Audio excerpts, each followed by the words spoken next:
மாலை முரசுன்னு சொல்லி ஒரு ஊபி ஊடகம் இருக்கு. அந்த ஊடகத்துல விவாத நிகழ்ச்சி ஒண்ணு லாஸ்ட் வீக் நடத்திருந்தாங்க.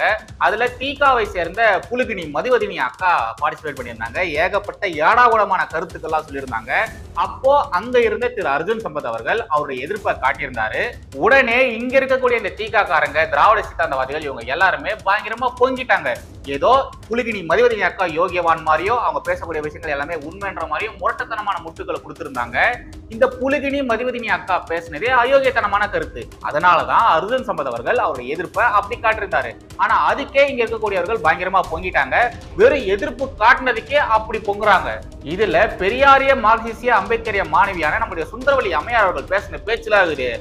யப்பா, இதெல்லாம் குறித்து தான், இந்த விவகாரங்களை குறித்து தான் நாம இன்னைக்கு இந்த வீடியோல தெளிவா பார்க்க போறோம். வாங்க கண்டென்ட்டுக்குள்ள போயிடலாம். எப்பொழுதும் எதிராசன் வடிவழகி என் இதய தொழுதால் இல்லை எனக்கெதிர் இல்லை எனக்கெதிர் இல்லை எனக்கெதிரே ஸ்ரீமதே ராமானுஜாய நமஹா. ஏழமை தேசியவாதிகள் அனைவருக்கும் வணக்கம். லாஸ்ட் வீக் 27ஆம் தேதி பாத்தீங்கன்னா சாயங்காலம் டி நகர்ல மாலை முரசு சேனலுடைய ஒரு விவாத நிகழ்ச்சி ஒண்ணு நடத்தியிருந்தாங்க. அது முழுக்க பாஜகவை மையப்படுத்தி நடத்தப்பட்ட ஒரு நிகழ்ச்சி தான். பாஜக ஆதரவாக பேசக்கூடிய இடத்துல பாத்தீங்கன்னா கருநாகராஜன் அவர்கள், அர்ஜுன் சம்பத் அவர்கள், அதுக்கப்புறம் பி.ஆர். ஸ்ரீனிவாசன் இவங்களா இருந்தாங்க. எதிரணியில யார் யார் இருந்தாங்கன்னா பரந்தாமன் அப்படிங்கிற ஒரு நபர், ஷானவாஸ் அவர்கள், அதுக்கப்புறமா இந்த புலுகினி மதிவதினி அக்கா இருந்தாங்க. திரு கருநாகராஜன் அவர்கள், அதுக்கப்புறமா பி.ஆர். ஸ்ரீனிவாசன் இவங்க ரெண்டு பேருமே பாத்தீங்கன்னா அவங்களுடைய கருத்துக்களை ரொம்ப நாகரிகமான முறையில முன்னெடுத்து வச்சிருந்தாங்க.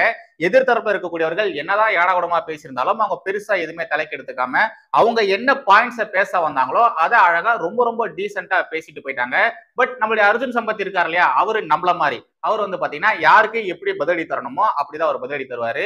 திமுக காரங்க எப்படி ரியாக்ட் பண்ணுவாங்களோ திமுக காரங்க மாதிரியே அவங்களுக்கு எதிராக நம்முடைய அர்ஜுன் சம்பத் அவர்கள் பேசியிருந்தாரு. ஒரு முக்கியமான பாயிண்ட், இப்ப நான் சொல்லக்கூடிய விஷயங்கள் இது எல்லாமே ஆன் ஸ்பாட்ல நடந்தது. ஓகேங்களா, ஆன் ஸ்பாட்ல நடந்த விஷயத்தை தான் நான் உங்ககிட்ட சொல்றேன். அந்த ப்ரோக்ராம பாத்தீங்கன்னா நேத்து டெலிகாஸ்ட் பண்ணிருப்பாங்க.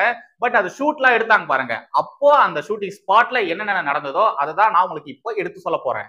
உடனே நீங்க கமெண்ட் எல்லாம் பண்ணிடாதீங்க, நான் அந்த ப்ரோக்ராம பார்த்தா அப்பெல்லாம் இதெல்லாம் நடக்கவே இல்லையே, இதான் நான் பார்க்கவே இல்லையே அப்படிங்கிற மாதிரி மட்டும் சொல்லிடாதீங்க. நான் இப்ப சொல்லக்கூடிய விஷயங்கள் எல்லாமே ஆன் ஸ்பாட்ல நடந்தது இல்லையா, அப்போ நடந்த விஷயங்கள் தான் நான் உங்களுக்கு இப்போ எடுத்து சொல்ல போறேன். ரைட்டு, பாஜகவுக்கு எதிராக பேசியிருந்தாங்க இல்லையா, அவங்களுடைய பாயிண்ட்ஸ்ல பாத்தீங்கன்னா அவ்வளவு பெரிய அளவுல வீரியம் எதுவுமே கிடையாது. முக்கியமா இங்க நடக்கக்கூடிய விவகாரங்கள் குறித்து அவங்க பெருசா எதுவும் பேசவே இல்லை.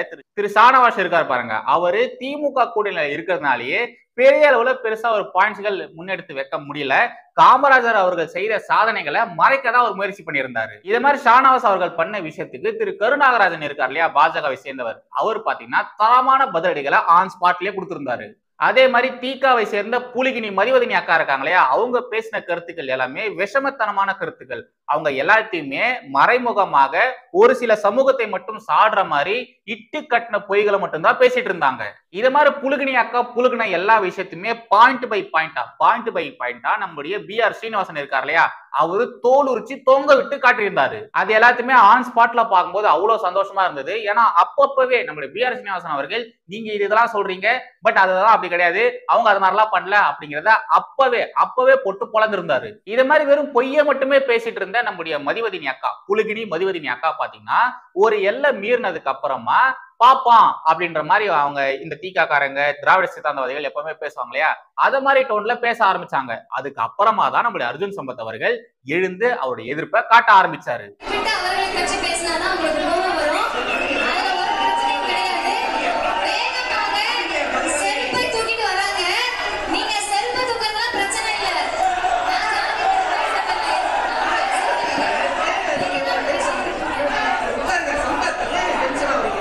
ஒரு இடத்துல இருந்து எழுந்து போயிட்டு எப்படி நீங்க ஒரு சமூகத்தை இப்படி இழிவா பேசலாம், உங்களுக்கு அதுக்கான அதிகாரம் யார் கொடுத்தது அப்படிங்கிற மாதிரி நேரா எழுந்து போய் கேள்வி கேட்டாரு. அவ்வளவுதான், பெருசா எதுவும் பண்ணல. நியாயம் தானே, இது நியாயம் தானே, யாரா இருந்தாலும் இப்படிதானே பண்ணுவாங்க. அதே மாதிரி நம்மளுடைய கருநாகராஜன் இருக்கார் இல்லையா, அவரு ஒரு சில சமூகத்தினுடைய பெயர்கள் எல்லாத்தையுமே அப்படி வரிசையா சொல்லிட்டு இந்த சமூகங்களை குறித்து உங்களால பேச முடியுமா, இது மாதிரி இழிவா உங்களால பேச முடியுமா, அப்படி பேசுறதுக்கான தைரியம் உங்களுக்கு இருக்கா அப்படிங்கிற மாதிரி ரொம்ப யதார்த்தமாவும் ரொம்ப நியாயமாவும் கேட்டிருந்தாரு. இத மாதிரியான விஷயங்கள் மேடையில நடந்துட்டு இருக்கு. கீழே பாத்தீங்கன்னா ஒரு சில பேர் பேச ஆரம்பிக்கிறாங்க, நீங்க பிராமணர்களை பேசுற மாதிரி மற்ற சமூகத்தினரை பேசுனீங்கன்னா உததான் விழும் அப்படிங்கிற மாதிரி கீழே இருக்கக்கூடிய ஒரு சில பேர் பேச ஆரம்பிச்சாங்க. பாப்பான்னு பாரதியாரே சொல்லியிருக்காரு, நாங்க சொன்னா என்ன அப்படிங்கிற மாதிரி இந்த தீகா காரங்களும் திராவிட சித்தாந்தவாதிகளும் பேசியிருந்தாங்க. லாஜிக்கா பேசுறாங்களாமா. அதே பாரதியார் பறையன் அப்படிங்கிற ஒரு வார்த்தை கூட தான் பேசியிருக்காரு. அதுக்காக நாம இப்ப அதை சொல்ல முடியுமா? சொல்லுங்க, சொல்ல முடியுமா? சொல்ல முடியாதுல்ல. இப்ப ரீசெண்டா கலைஞர் கருணாநிதி அவர்களை கொச்சப்படுத்துற மாதிரி ஒரு பாட்டு ஒண்ணு பயங்கரமா ட்ரெண்ட் ஆச்சு. அதுல ஒரு வார்த்தை ஒண்ணு வரும், ஒரு சமூகத்தை குறிக்கக்கூடிய ஒரு வார்த்தை ஒண்ணு வரும். அந்த வார்த்தையை இதுக்கப்புறம் யாரும் உபயோகப்படுத்தக்கூடாது அப்படிங்கிற மாதிரி சட்டம் போட்டது யாரு? நம்முடைய தமிழக அரசு தானே, தமிழக திமுக அரசு தானே. எந்த ஒரு ஜாதியையோ எந்த ஒரு சமூகத்தையோ கொச்சைப்படுத்தக் கூடாது அப்படிங்கிறது தான் ஒரு நாகரீக கொள்கையா இருக்க முடியும். ஆனா தீகாவை சேர்ந்த புலிகினி மதிவதனி அக்கா பாத்தீங்கன்னா பிராமணர்களை கொச்சைப்படுத்துறதுக்காக பாப்பா அப்படிங்கிற ஒரு வார்த்தையை யூஸ் பண்ணியிருந்தாங்க. அதை கேட்டதுக்கு அப்புறம் பயங்கரமா கோவப்பட்ட நம்முடைய அர்ஜுன் சம்பத் அவர்கள் அவருடைய எதிர்ப்பை அங்க காமிச்சிருந்தாரு. எப்படி நீங்க இதை மாதிரிலாம் பேசலாம், இது மாதிரி நீங்க எப்படி பேசலாம் அப்படிங்கிற மாதிரி அவரு எழுந்து போய் கேள்விதான் கேட்டாரு. ஏன் நீங்க பேசுனீங்க அப்படிங்கிற மாதிரி கேள்விதான் கேட்டாரு.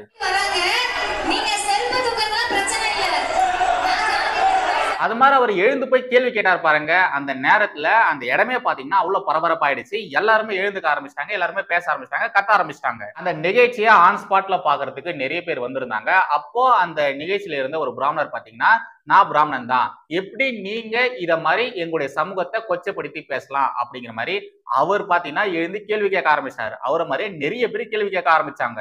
இதே மாதிரி அங்க இருந்த நிறைய பேர் கேள்வி கேட்க ஆரம்பிச்ச உடனே அங்க இருந்த இந்த தீகாக்காரங்க, விசிகாரங்க, திராவிட சித்தாந்தவாதிகள் இவங்க எல்லாருமே பயந்து போயிட்டாங்க. ஐயோ, என்ன எதிர்ப்புலாம் வருது, இது வரைக்கும் பிராமணர்கள் குறித்து பேசினா யாரும் பேசவே மாட்டாங்க, இப்ப என்ன இவ்வளவு பேர் எதிர்ப்பு காட்டுறாங்க அப்படிங்கிற மாதிரி அவங்களே பயந்து போயிட்டாங்க. இது மாதிரியான பரபரப்பான விஷயங்கள் எல்லாமே நடந்து முடிஞ்சதுக்கு அப்புறமா மறுபடியும் தீகாவை சேர்ந்து இந்த புலிகினி மதிவதனி அக்கா பேச ஆரம்பிச்சாங்க. பேச ஆரம்பிக்கும் போதே பச்சையா போய் சொல்ல ஆரம்பிச்சாங்க. இங்க இருக்கக்கூடியவர்கள் எல்லா விஷயத்தையுமே பார்த்திருக்காங்க. அங்க என்னென்ன நடந்தது அப்படிங்கறத எல்லாருமே பார்த்திருக்காங்க. யார் யாரு என்னென்ன வேலைகள் பார்த்தாங்க அப்படிங்கறது எல்லாருக்கும் தெரியும், எல்லாரும் பார்த்திருக்காங்க. ஆனா இந்த புலிகினி மதிவதனி அக்கா பாத்தீங்கன்னா மேடையில மறுபடியும் பச்சையா புழுக ஆரம்பிச்சிட்டாங்க. அப்படி அந்த புலிகினி மதிவதனி அக்கா என்ன சொல்லியிருந்தாங்கன்னா, நான் பேசின கருத்துக்கு எதிராக இந்த பாஜக ஆதரவாளர் ஒருத்தர், இந்த கும்பல இருக்கக்கூடிய பாஜக ஆதரவாளர் ஒருத்தர் செருப்பு காட்டுறாரு, செருப்பு காட்டி என்கிட்ட பேசுறாரு அப்படிமா சொல்லியிருந்தாங்க. அது மட்டும் கிடையாதுங்க, செருப்பு வச்சு அரசியல் பண்றது பாஜக தான், நாங்க எல்லாருமே புத்தகத்தை வச்சுதான் அரசியல் பண்ணுவோம் அப்படிங்கிற மாதிரி பச்சையா புழுகுறாங்க.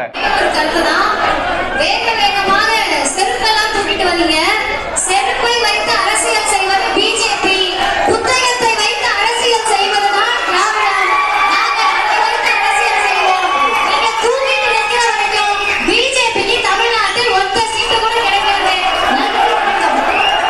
உண்மையாலே நடந்தது என்ன தெரியுங்களா? அது மாதிரி செருப்பு காட்டினது கருப்பு சட்டை போட்டிருந்தவர் தான், அவங்க கும்பல இருக்கக்கூடிய ஒருவர் தான் செருப்பை காட்டியிருந்தாரு.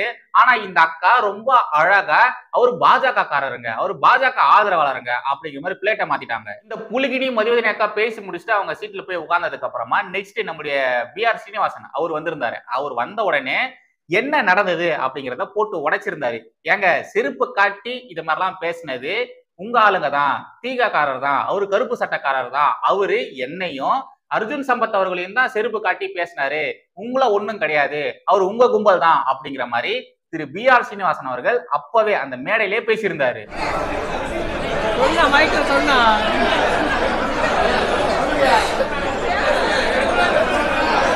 தீகாவை சேர்ந்த புலிகினி மதிவதனி அக்கா பாத்தீங்களா எப்படி பித்தலாட்டம் ஆடுறாங்க பாருங்க. அந்த அக்காக்கு என்ன ஒரு 30-35 வயசு இருக்குமா, இந்த வயசுல எப்படி பச்சையா புழுகுறாங்க பாருங்க. நடந்த இன்சிடென்ட்டை அப்படியே மாத்துறாங்க பாருங்க. எல்லாமே லைவ், ஓகேங்களா, எல்லாமே லைவ்ல நடக்குது, எல்லாருமே அங்க இருக்காங்க, எல்லாருமே பார்த்துட்டு தான் இருக்காங்க. ஆன் ஸ்பாட்லயே இப்படி பச்சையா புழுகுறாங்க பாருங்க அந்த அக்கா. அதுவும் வெறும் 30-35 வயசு தான் இருக்கும், அந்த வயசுலயே இப்படி புழுகுறாங்க பாத்தீங்களா. இந்த தீகா திமுக இவங்க எல்லாருமே பாத்தீங்கன்னா ஆரம்ப காலகட்டத்துல இருக்கக்கூடிய இத மாதிரியான இளைஞர்களை எப்படி வெறுப்பரசியல் பேச பழகுறாங்க பாருங்க. இஷ்டத்துக்கும் பேசுறாங்க, பொய்யும் புரட்டமா தான் பேசிட்டு வராங்க. வெறுப்பரசியல் அப்படிங்கிறது எக்ஸ்ட்ரீம்க்கு இவங்க கொண்டு போயிட்டு இருக்காங்க. நடக்கிறத பல பேர் பார்த்துட்டு இருக்காங்க. அப்பவே இந்த அக்கா இப்படி பச்சையா புழுகுறாங்க. அக்கா புலிகினி மதிவதனி அக்கா, உங்களுக்கு கொஞ்சம் கூட மனசாட்சி அப்படிங்கிறது சுத்தமா கிடையாதா? நாம பேசுறது வைரல் ஆகணும், நம்மளோட பேரு ட்ரெண்ட் ஆகணும், நம்மள எல்லாருமே சப்போர்ட் பண்ணணும், பாஜகவை குறித்து தப்பா பேசினா நமக்கு ஒரு லைம் லைட் வரும் அப்படிங்கிறதுக்காக என்ன வேணாலும் பேசுவீங்களா? என்ன வேணாலும் என்ன கருமத்தை வேணாலும் பேசிடுவீங்களா? கடவுள் நம்பிக்கை இருக்கிறவங்க பாத்தீங்கன்னா கடவுளுக்கு பயந்து, மனசாட்சிக்கு பயந்து பொய் பேசுறதுக்கு கொஞ்சம் யோசிப்பாங்க. ஆனா இந்த தீகா மற்றும் திராவிட கோஷ்டிகளுக்கு அந்த கடவுள் நம்பிக்கை அப்படிங்கிறது சுத்தமா கிடையாது, எந்த ஒரு பயமும் கிடையாது. அதனாலதான் இப்படி பொய்யா பேசிட்டு சுத்துறாங்க. இந்த தீகாவை சேர்ந்த புலிகினி மதுவதினி அக்கா அந்த இடத்துல பேசின விஷயத்த வீடியோ எடுத்திருக்காங்க. நிறைய பேர் அங்க வந்திருந்தவங்களாம் செல்போன்ல வீடியோ எடுத்திருந்தாங்க. அந்த வீடியோஸை சோசியல் மீடியால போட்டு பயங்கரமா ட்ரெண்ட் பண்ணியிருந்தாங்க. முக்கியமா இந்த தீகா மற்றும் திமுக திராவிட சித்தாந்தவாதிகள் இவங்க எல்லாருமே இந்த புலிகினி மதுவதினி அக்காவுக்கு சப்போர்ட் பண்ற மாதிரி பயங்கரமா ஃபயர் விட்டுட்டு சுத்துறாங்க. ஏங்க அங்க இந்த தீகா காரங்க திராவிட சித்தாந்தவாதிகள் அவங்க மட்டும் அந்த நிகழ்ச்சிக்கு போகலைங்க. எங்களை மாதிரி என்ன மாதிரி தேசியவாதிகளும் அந்த நிகழ்ச்சிக்கு போயிருக்காங்க. எங்களுக்கும் அங்க என்னென்ன நடந்தது அப்படிங்கிறது நல்லாவே தெரியும். நேர்ல கண்ணுல பார்த்திருக்கோம். சரி, இந்த நிகழ்ச்சி இந்த விவாத நிகழ்ச்சி நடந்த அந்த சேனல் ஆச்சும் நடந்த விஷயத்த அப்படியே போடுவாங்களான்னா சத்தியமா போட மாட்டாங்க. கண்டிப்பா போடவே மாட்டாங்க. ஏன்னா தமிழகத்துல இருக்கக்கூடிய முக்காவாசி ஊடகங்கள் இப்படிதான் இருக்கு. அந்த நெறியாளர் இருக்கார் இல்லையா, அந்த நெறியாளரே ஒரு சார்பு நெறியாளர் தான். அதை எங்களால நேரடியாவே பார்க்க முடிஞ்சது. தமிழகத்துல இருக்கக்கூடிய முக்காவாசியான ஊடகங்கள் இப்படிதான் ஒரு சார்பா தான் இருக்காங்க. ஒரு சார்பான மைண்ட் செட்ல மட்டும்தான் அவங்க வேலை பார்த்துட்டு இருக்காங்க. இதுல கூச்சப்படாம நாங்களா ஊடகவாதிகள், நாங்களா ரொம்ப நல்லவர்கள் அப்படிங்கிற மாதிரி இவங்களே லேபிள் ஒட்டிப்பாங்க. இத மாதிரியான ஆட்கள் தொடர்ந்து பொய்யான பிரச்சாரங்கள் பண்ணட்டும், தொடர்ந்து பொய்யான விஷயங்கள் பேசட்டும், பச்சையா புழுகட்டும். இது எல்லாத்தையுமே மக்கள் பார்த்துட்டு தான் இருக்காங்க. ஒரு நாள் இல்ல ஒரு நாள் மக்கள் புரிஞ்சுப்பாங்க. அப்போ இவங்களுடைய ஆட்டம் எல்லாமே க்ளோஸ். அப்போ எல்லாமே க்ளோஸ் ஆகும். யாரும் இவங்களுக்கு சப்போர்ட்டே பண்ண மாட்டாங்க. ஆல்ரெடி நிறைய பேர் வெளியே வந்துட்டாங்க. இவங்களுக்கு பெருசா யாரும் சப்போர்ட்டே பண்றது கிடையாது. அதுக்கே இவங்க இந்த ஆட்டம் ஆடுறாங்க. சுத்தமா ஆதரவே இல்லைன்னா எல்லாருமே அமைதியாயிடுவாங்க, சைலண்ட் ஆயிடுவாங்க. ஏன்னா சப்போர்ட் இல்லைன்னா யாருங்க பேசுவா? ஆனா ஒண்ணுங்க, போற போகல இந்த மதிவதனி அக்கா ஒரு விஷயத்த சொன்னாங்க பாத்தீங்களா, நீங்களா செருப்பை வச்சு அரசியல் பண்றீங்க, நாங்க எல்லாருமே, அதாவது இந்த திராவிட சித்தாந்தவாதிகள் நாங்க எல்லாருமே புக்கை வச்சுதான் அரசியல் பண்றோம்ட்டு. அப்படி என்ன புக்கை வச்சு நீங்க அரசியல் பண்ணீங்க? போற போகல ஏதாச்சும் சொல்ல வேண்டியது. புழுகுறீங்கன்னு பச்சையா தெரியுது. இதுல நாங்க புக்க வச்சுதான் அரசியல் பண்றோம், செருப்பு வச்சு கிடையாதுன்னு வேற சொல்றீங்க. இதுல இன்னும் கொடுமையான விஷயம் என்னன்னா, நம்முடைய அன்பில் மகேஷ் இருக்கார் இல்லையா, அமைச்சர் அன்பில் மகேஷ், அவரு மதிவதனி அவர்களுக்கு சப்போர்ட் பண்ணி ட்வீட் வேற போட்டிருந்தாரு. இது மாதிரி நிறைய பெரிய போஸ்டிங்ல இருக்கக்கூடிய நபர்கள் எல்லாருமே இந்த மதிவதனி அக்காக்கு சப்போர்ட் பண்ணி நிறைய பேர் ட்வீட்ஸா போட்டு வச்சிருக்காங்க. எனக்கு தெரிஞ்சு அவங்க யாருக்குமே அந்த இடத்துல என்ன நடந்தது அப்படிங்கிறது தெரிஞ்சிருக்காது. தெரிஞ்சிருந்ததுன்னா கண்டிப்பா இந்த புலிகிரி மதிவதனி அக்காக்கு சப்போர்ட் பண்ணிருக்க மாட்டாங்க. இந்த தீக்கால இருக்கக்கூடியவர்கள் இவங்க பாத்தீங்கன்னா இது மாதிரி ஒரு சம்பவம் நடந்திருக்கு, நீங்க மதிவதனிக்கு சப்போர்ட் பண்ணி ஒரு ட்வீட் போடுங்க அப்படிங்கிற மாதிரி கெஞ்சி கூத்தாடி இருப்பாங்க. அதுக்கப்புறமா தான் இது மாதிரியான போஸ்ட் எல்லாம் நிறைய பேர் போட்டிருப்பாங்க. மத்தபடி அந்த இடத்துல ஆன் ஸ்பாட்ல நடந்த விஷயத்தை இவங்க எல்லாம் பாத்துருந்தாங்கன்னா கண்டிப்பா இந்த புலிகினி மதிவதனி அக்காக்கு சப்போர்ட்டே பண்ணிருக்க மாட்டாங்க. இந்த நிகழ்ச்சியில இன்னொரு வேடிக்கையான சம்பவம் வேற ஒண்ணு நடந்தது. இத மாதிரி எல்லாருமே சண்டை போட்டுட்டு இருக்கும்போது அந்த இடமே ரணகலமா இந்த போர்க்களம் மாதிரி இருந்துட்டு இருக்கும்போது நம்முடைய B.R. ஸ்ரீனிவாசன் இருக்காரு இல்லையா, அவரு அமைதியா உட்கார்ந்துட்டு இருந்தாரு. இத மாதிரி சண்டைலாம் அவர் போடவே இல்லை, எழுந்துக்கும் இல்லை, எதுவுமே பண்ணல. அவர் பாட்டு நடக்கிறத பார்த்துட்டு இருந்தாரு. நாம அடுத்து பேசும்போது என்ன பாயிண்ட்ஸ் பேசணும் அப்படிங்கிறத நோட் பண்ணிட்டு இருந்தாரு. அதை பத்தி தான் யோசிச்சுட்டு இருந்தாரு. அந்த பக்கத்துல இந்த தீகாவை சேர்ந்தவர்கள் பன்னிகள் மாதிரி பயங்கரமா கத்திட்டே இருந்தாங்க. ஆனா B.R. ஸ்ரீனிவாசன் அவர்கள் அது மாதிரி எதுவும் கத்தல, வெறும் வேடிக்கை தான் பார்த்துட்டு இருந்தாரு. ஆனா சோசியல் மீடியால சுத்தக்கூடிய இந்த திராவிட சித்தாந்தவாதிகள், முக்கியமா இந்த தற்கொலை ஊபிஸ்கள் பாத்தீங்கன்னா நேரா வந்துட்டாங்க, B.R. ஸ்ரீனிவாசன் அவர்கள் கிட்ட வந்துட்டாங்க. பாருங்க, இதுதான் பாப்பாம் புத்தி, பாப்பாம் பாருங்க அமைதியா உட்கார்ந்துட்டு இருக்கான்.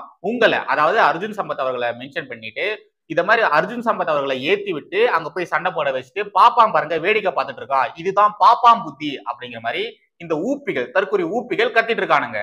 ஒருவேளை நம்முடைய B.R. ஸ்ரீனிவாசன் அவர்கள் இத மாதிரி எழுந்து போய் சண்டை போட்டிருந்தாருன்னா இதே தற்கொலை ஊபிஸ்கள் என்ன சொல்லியிருப்பானுங்க, இதே மாதிரி வேற ஏதாச்சும் ஒரு விஷயத்த பேசியிருப்பானுங்க. நோண்டாம இருக்க மாட்டானுங்க, நோண்டிட்டு தான் இருந்திருப்பானுங்க. பிராமணர்களா இருந்துகிட்டு பேசாம இருந்தாலும் பிரச்சனை, பேசி சண்டை போட்டாலும் பிரச்சனை. நேரா வந்துருவானுங்க, பாப்பாம் பாப்பாம் பாப்பாம் பாப்பா சொல்லிட்டு கத்திட்டு வந்துருவானுங்க. இப்ப நாம இந்த பெரியாரிய மார்க்சிஸ்ட் அம்பேத்கரிய மாணவியான சுந்தரவல்லி அம்மையார் அவர்கள் இந்த சம்பவத்தை குறித்து என்ன சொல்லியிருக்காங்க அப்படிங்கறத தயவு செய்து பாருங்க. அம்பேத்கர் மணிமண்டபத்தில் அசிங்கப்பட்டது மறந்துடுச்சா அர்ஜுன் சொம்பு, வாளை சுருட்டிட்டு இரு, தங்கைகள் பேசுவதற்கு பதில் சொல்ல அறிவில்லை என்றால் பங்கேற்காதே, காவி அடிமை சொம்பு, அர்ஜுன் சம்பத் அவர்களை அட்டாக் பண்ணிருக்காங்க. இப்ப நாம ரொம்ப நாள் கழிச்சு காரி துப்பி கழுவி ஊற்றிய கமெண்ட்ஸ்கள் தான் பார்க்க போறோம். ரொம்ப மாசம் கழிச்சு இதை நம்ம பார்க்க போறோம். கண்டிப்பா நீங்க எல்லாருமே இதை என்ஜாய் பண்ணுவீங்க. ஃபர்ஸ்ட் இத பாருங்களேன். செந்தில் குமார் அப்படிங்கிறவரு, ஏண்டி ஆம்னி பஸ் ஜாதியே இல்லைங்கிறீங்க, அப்ப பார்ப்பனர்கள் ஜாதியை மட்டும் சொல்லி எதுக்கு விமர்சனம் பண்றீங்க? பார்ப்பனர்களை பேசுவது போல் வேறொரு ஜாதி பெயரை சொல்லி உங்களால் பேச முடியுமா? கேட்டார பாருங்க கேள்வி. அடுத்து G. ரமேஷ் அப்படிங்கிறவரு, உன் நிலை அதை விட மோசமா, பாவப்பட்ட ஊபிசுங்க நீங்க அப்படி மாதிரி போட்டுட்டு, ஊழல்வாதின்னு சொன்னாலும் கை தட்டணும், தியாகின்னு சொன்னாலும் கை தட்டணும், ஊப்பைகளின் மானங்கெட்ட பொழப்பு அப்படிங்கிற ஒரு மீமை போட்டு வச்சிருக்காரு. கரெக்ட், என்ன சொன்னாலும் என்ன நடந்தாலும் அதுக்கு முட்டுக்கள் கொடுக்க வேண்டியது ஊப்பின் கடமையா இருக்கு. அது தம்ப்ரூலாவே இருக்கு. அடுத்து இத பாருங்க. பொழிக்கல் கே பால தண்டாயுத பாணி அப்படிங்கிற ஒரு நபர் பாத்தீங்கன்னா, தெரு தெருவா அசிங்கப்படுற அறிவாலயத்தின் கழிப்பிடத்தின் சொம்பே ஆம்னி சுந்தரவல்லி, அப்படித்தான் அண்ணன் அர்ஜுன் சம்பத் பேசுவார், வேண்டும் என்றால் நீ மூடிட்டு இரு அப்படி மாதிரி சொல்லியிருக்காரு. அடுத்து மகாசிம்மா அப்படின்ற ஒரு ஐடியில இருந்து இதை ஆம்னி பஸ்ல பண்ற டாக் சொல்லலாமா அப்படிங்கிற மாதிரி கேட்டு வச்சிருக்காரு. நெக்ஸ்ட் கட்டுமரம் அப்படிங்கிற ஐடியில இருந்து கோயம்பேடு பஸ் ஸ்டாண்ட்ல கிராக்கி பிடிக்கிற ஜென்மம் எல்லாம் வந்து புத்தி சொல்லும், கொஞ்சம் சும்மா இருனே அப்படின்னு அவருக்கு நாங்க சொல்லி பார்த்துட்டோம், கேட்கல, நீ என்ன சொல்லிட்டல அப்படிங்கிற மாதிரி சொல்லி வச்சிருக்காரு. அப்புறம் அம்முஜா அப்படிங்கிற ஐடியில இருந்து இல்லை என்றால் சம்பத் என்னது இது இப்படிலாம் கமெண்ட் பண்ணுவீங்க. இதை விட ரொம்ப ரொம்ப மோசமான கமெண்ட்ஸ் எல்லாம் இருந்தது. பட் அதெல்லாம் நம்மளுடைய சப்ஸ்கிரைபர்ஸ் பார்த்தாங்கன்னா மூஞ்சி சுழிக்கிற மாதிரி இருக்கும். அதனாலதான் அதை எதுவுமே நான் எடுத்துட்டு வரல. இவங்க எல்லாருமே ஒரு 60-70 வருஷத்துக்கு முன்னாடி வெறும் பொய்யா பேசி பொய்யான பிரச்சாரம் பண்ணிட்டு இங்களுடைய மக்களுடைய மனசை மாத்திருந்தாங்க. பட் இப்போ இந்த காலகட்டத்திலையும் இப்படி பொய்யா புலிக்கிட்டு வராங்க பாருங்களேன். அப்பதான் மக்களுக்கு பெரிய அளவுல இந்த சோர்ஸ் எல்லாம் பார்க்க முடியாது. பட் இப்போ எல்லாருடைய கையிலயும் போன்ஸ் இருக்கு, ஃபிங்கர் டிப்ல எல்லா இன்ஃபர்மேஷன்ஸும் வந்துடும். ஆனாலும் இப்போ பாருங்க பொய்யா புலிக்கிட்டு வராங்க. இந்த தீகா கோஷ்டில இருக்கிறவங்க, இந்த திராவிட சித்தாந்தவாதிகள், இவங்க யாருமே ரியாலிட்டிக்கே வரலைங்க. இன்னமும் அவங்க அந்த காலத்துல இருந்த மாதிரி தான் இருந்துட்டு வந்துட்டு இருக்காங்க. தயவு செய்து ரியாலிட்டிக்கு வாங்க, நிகழ்காலத்துக்கு வாங்க. இவங்களுடைய வாயால தான் அசிங்கப்படுறாங்க. இவங்க பேசுறாங்க பாத்தீங்களா, இவங்களுடைய பேச்சால தான் இவங்க தொடர்ந்து அசிங்கப்பட்டுட்டு வந்துட்டு இருக்காங்க. நீங்க இப்படியே இருந்தீங்கன்னா ஒண்ணும் பண்ண முடியாது, தொடர்ந்து அசிங்கப்பட்டுட்டே தான் இருப்பீங்க. ஒரு நாள் நீங்க காணாம போயிடுவீங்க.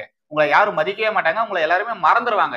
ஏன்னா இந்த அம்மா எப்ப பார்த்தாலும் பொய்தாம பேசிட்டு இருக்கு அப்படின்னு சொல்லிட்டு உங்களை எல்லாருமே ஒதுக்கி வச்சிருவாங்க. சோ தயவு செய்து ரியாலிட்டிக்கு வாங்க. இப்போ என்ன நடந்துட்டு இருக்கோ அது குறித்து பேசுங்க. தயவு செய்து ரியாலிட்டிக்கு வாங்க. அது மட்டும் நான் சொல்லிக்க ஆசைப்படுறேன். சொல்லதான் இன்னைக்கான கண்டென்ட். மறுபடியும் அடுத்த ஒரு சந்திக்கிறேன். ஜெய்ஹிந்த், வந்தே மாதரம்.